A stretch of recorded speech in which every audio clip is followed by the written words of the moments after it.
Back with Chael Sonnen, the great fighter, the American gangster, did a lot of work as the analyst with like Gilbert on a lot of fights. And now ESPN's given you a platform, I think, to take the UFC to a whole new level since it's going there. Yeah, that's right. And Gilbert still works with us for the record. He's just training, has a fight coming up. But yeah, the show's doing great. I mean, it's the #1 show on their ESPN Plus app, and I don't know. I get that. I don't know how competitive that is for sure. I don't know how many people are getting it, but I think it will. I think it's the future. I do too. I think it will really catch on. I watched a lot of fights on there. Boxing. Yep. And I think that they're going to put a ton of UFC on there, like the undercards and everything. Yeah, that's what they're talking. I think 15 shows a year. Isn't that great for the sport that it's going to be with ESPN? Seriously, like, did you think Fox was a good relationship?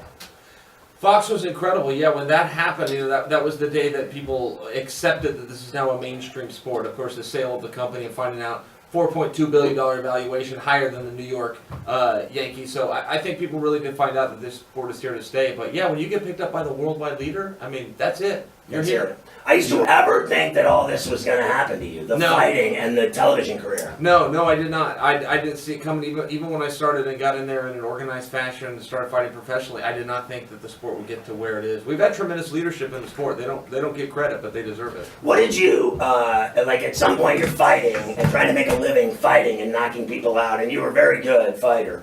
At what point did they start talking to you about your smarts and your mouth? About 2012, I think, is when I got recognized. Who noticed you first? George Greenberg. He was the head of Fox Sports at the time. And he just, out of nowhere, contacted you or your agent? He contacted my mom. He walked up to her at the MGM Grand. I was getting ready. And they had an affair? Yeah. No. That's awesome. No. Congratulations. I was getting ready to fight Anderson Silva, and he went and found my mom in the crowd and said, good luck tonight to your son, but I'm going to put him on TV Monday, and he meant it. So when you made that, when that fell into your lap, which is essentially what it did, when it first started happening, and you would like go do these TV analysis fight gigs, and would go home afterwards when you were driving, like the first few times you did it, and you're thinking, can you believe these suckers put me on TV? Yeah. And they're going to write me a fat check for like 20 large for one night of work? I go, you must have just been slapping the wheel and laughing. Yeah, a little bit. Yeah, it was a pretty good gig. I didn't know about it. I never set out to be on television or a broadcast school or anything like that.